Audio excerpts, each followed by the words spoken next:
queridos, hoje nós vamos falar da lição 7, que tem como tema Boas Novas em uma Carruagem, tá? E no final dessa lição, o aluno vai ter que saber que cristão não abandona Cristo mesmo nas horas difíceis. Também ele vai sentir o desejo de ser corajoso diante das perseguições. Ele vai responder sendo fiel em todos os momentos. A senha dessa lição está em Mateus 28:19. Portanto, vão e façam discípulos de todas as nações, batizando em nome do Pai, do Filho e do Espírito Santo. Mateus 28:19. E tem alguns recursos para podermos conquistar a atenção do aluno. Então, em um prato, você vai colocar 2 alimentos sobre ele. Você pode colocar 2 pedaços de fruta ou 2 paçoquinhas. Eu peguei aqui 2 paçoquinhas, tá? Peguei paçoquinha. E você vai também mostrar as imagens da página 53 e 55 do livro, certo? Eu tenho aqui a página 55. E a 53 é Cristo, simbolizado com aquela serpente levantada no deserto. Vai precisar de uma lousa ou cartaz, é a Bíblia.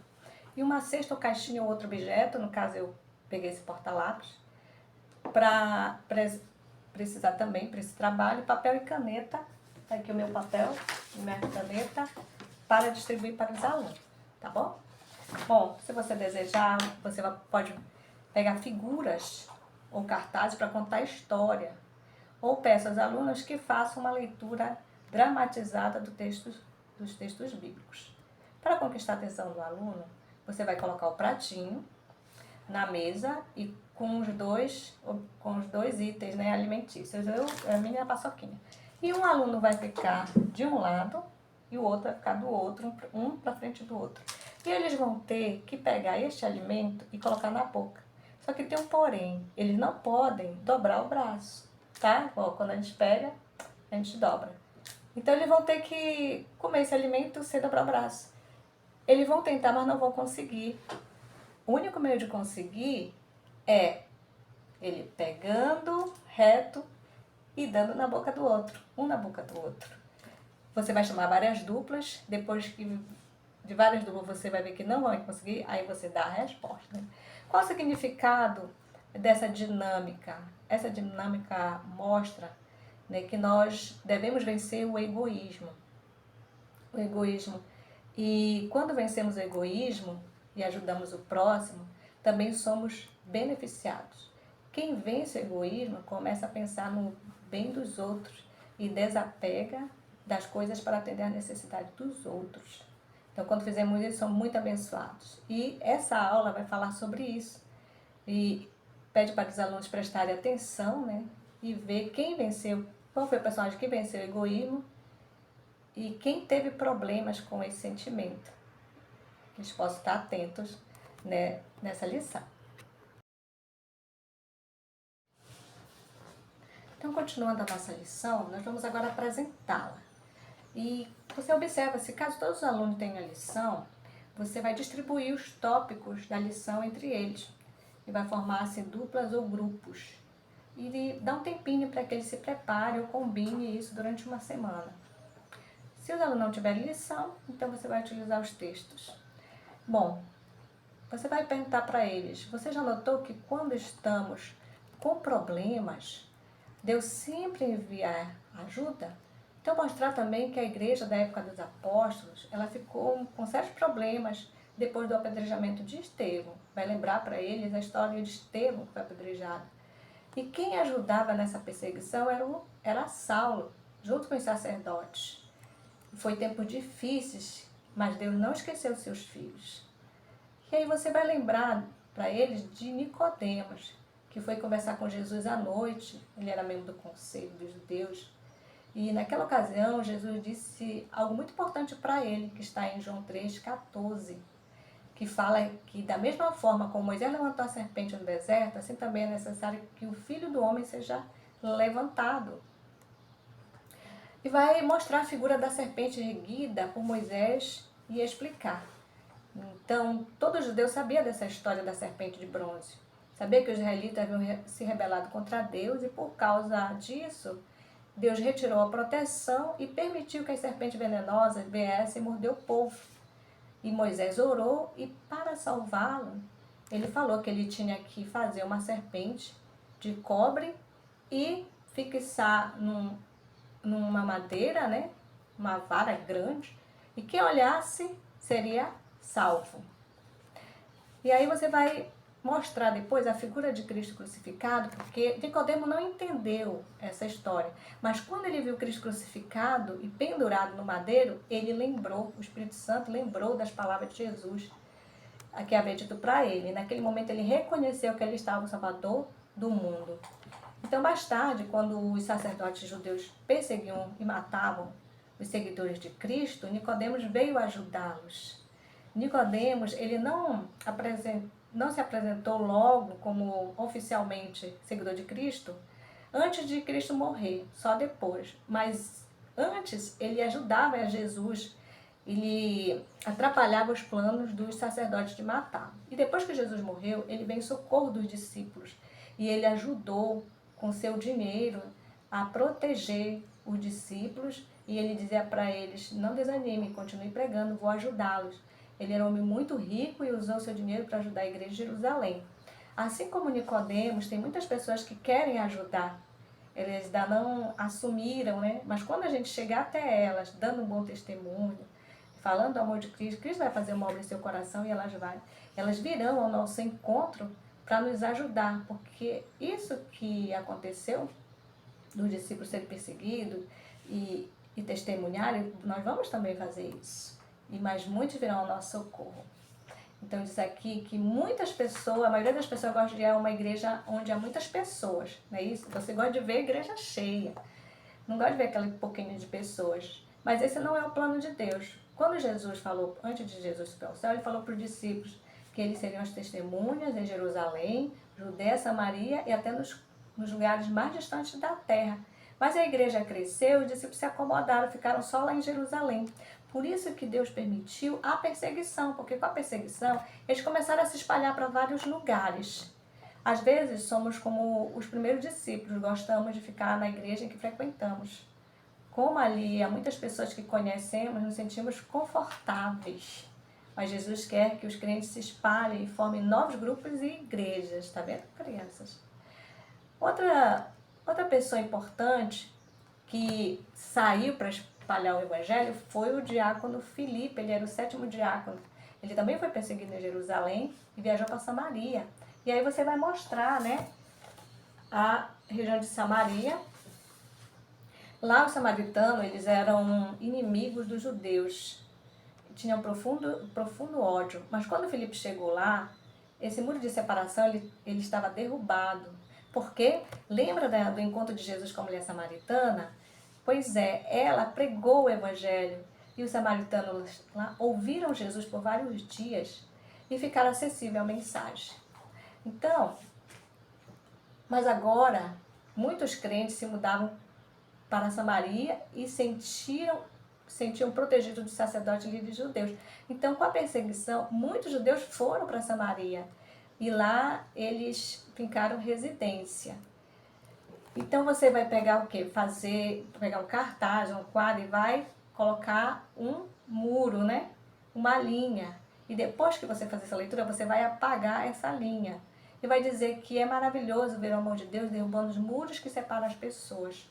Quando somos cristãos, somos todos iguais, não importa de que país viemos, qual a cor da pele, quanto dinheiro temos ou quantas faculdades estudamos. Somos todos amigos, irmãos e irmãs em Jesus Cristo.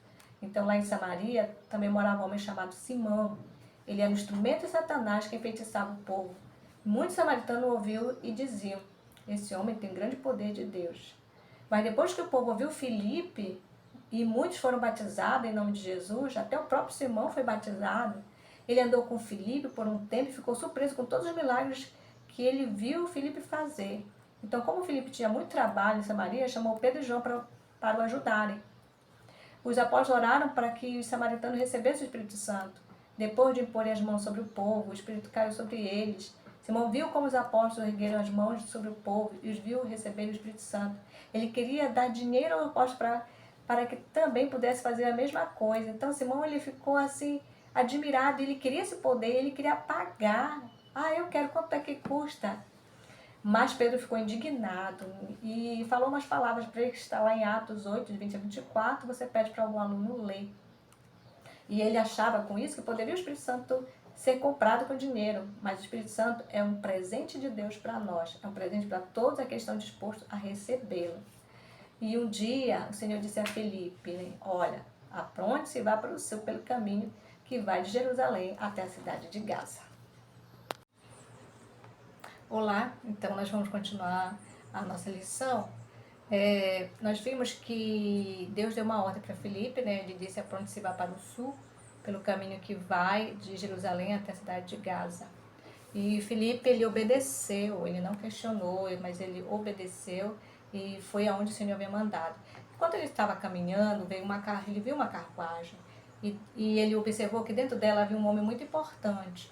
Ele era o administrador da rainha Candace da Etiópia. E o administrador era um homem religioso, ele estava voltando de Jerusalém e ele tinha ido adorar a Deus.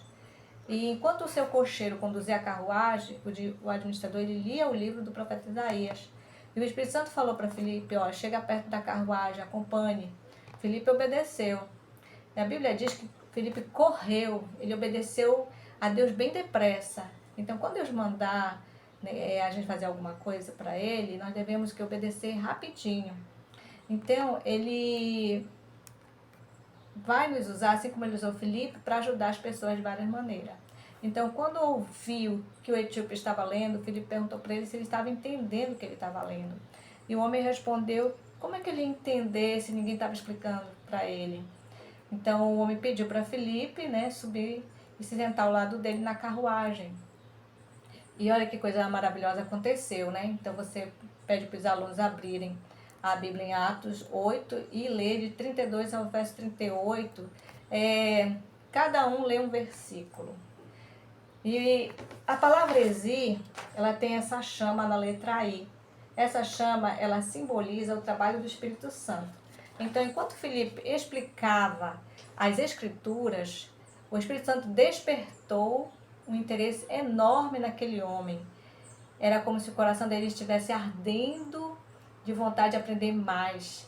E quando Filipe terminou, o etíope estava pronto para receber a luz e ser batizado. E foi o que aconteceu, né? Ele foi batizado. E aí você pede para o aluno ler Atos 8:39. Então Deus precisava de Filipe em outro lugar. E o etíope foi para o seu povo e anunciou o evangelho lá. Olha que maravilha. Há muitas pessoas no mundo que são iguais ao etíope. Elas leem a Bíblia, mas elas não entendem o significado.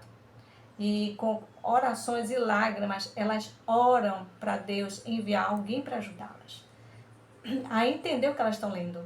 E algumas dessas pessoas, elas podem ser nossos vizinhos, ou alguém que vemos todos os dias. Então devemos orar e pedir a Deus que nos mostre quem são os etíopes, né, de nossa cidade, quem são as pessoas que estão precisando de ajuda, querem aprender da Bíblia e não sabem, e que Deus possa nos mostrar essa pessoa. Um anjo poderia ter subido da carruagem do etíope para ajudá-lo a entender o versículo bíblico de Isaías, mas não é assim que Deus trabalha. Em seu plano, anjos e seres humanos operam junto para salvar a alma. O anjo mandou Filipe viajar por certa estrada. O anjo ajudou Filipe a encontrar o etíope e Filipe falou de Jesus para o homem. O Espírito Santo tocou o coração do etíope, que logo quis ser batizado. Então, vocês perceberam, né? Volte o foco, o olhar dos alunos, né? Que quantas pessoas e seres celestiais foram necessários para salvar uma alma. Então isso é maravilhoso. Como nós seres humanos, pecadores, podemos trabalhar unidos a Deus, a Jesus, aos anjos e ao Espírito Santo, para salvar uma alma, levar Cristo a essas almas. Então esse é um exemplo de como a igreja da terra e a do céu trabalham juntas.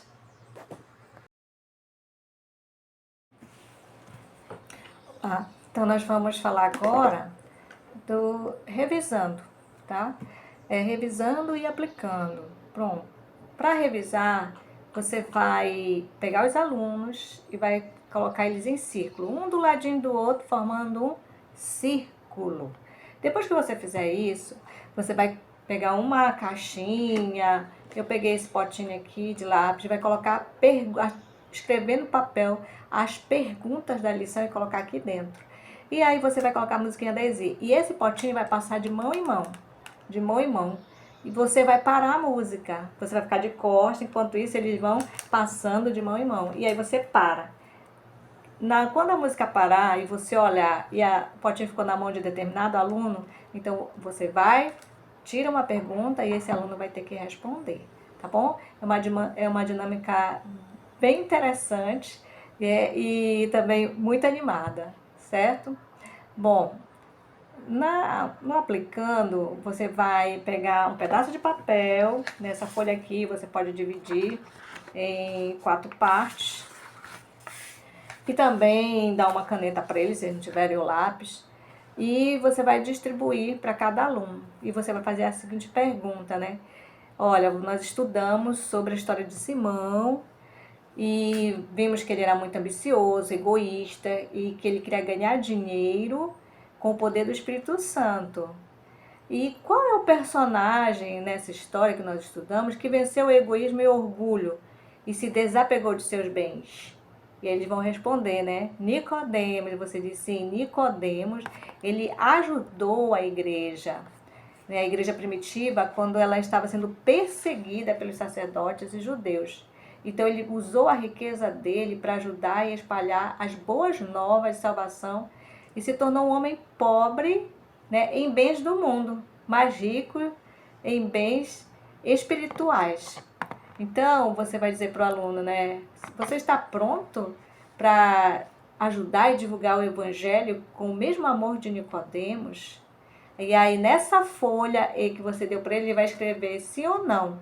E você vai dar tempo para eles escreverem. E vai concluir dizendo que Deus não quer que fiquemos parados em grandes igrejas, porque nos sentimos à vontade entre nossos amigos. Isso nos leva a sentir preguiça de evangelizar os outros. O plano de Deus para as famílias é que saiam das grandes igrejas e abram pequenos grupos, onde farão a verdade prosperar. E você pergunta para ele, né, se você mora numa igreja grande, estaria disposto a mudar para um local onde não existe igreja nossa? E aí você vai também aguardar a resposta dele, sim ou não. E depois disso, depois que eles escreverem nessa folha qual a decisão deles, né, para praticar o que aprenderam na lição de hoje, eles vão escolher uma pessoa que eles queiram evangelizar e vão escrever um plano de como farão isso. Como é que eles farão para chegar até essa pessoa e falar de Jesus para elas? Bom, eles devem lembrar que está disposto a fazer o que for necessário, como Nicodemos e Filipe. Nós vimos a história de Nicodemos e Filipe. Então, que ele se lembre da atitude de Nicodemos, que ajudou com seus bens, e Filipe com a sua disposição de viajar, de sair e atender uma alma. E aí você conclui com uma oração. Aqui chegamos ao final da nossa lição 7. Deus abençoe todos. Amém.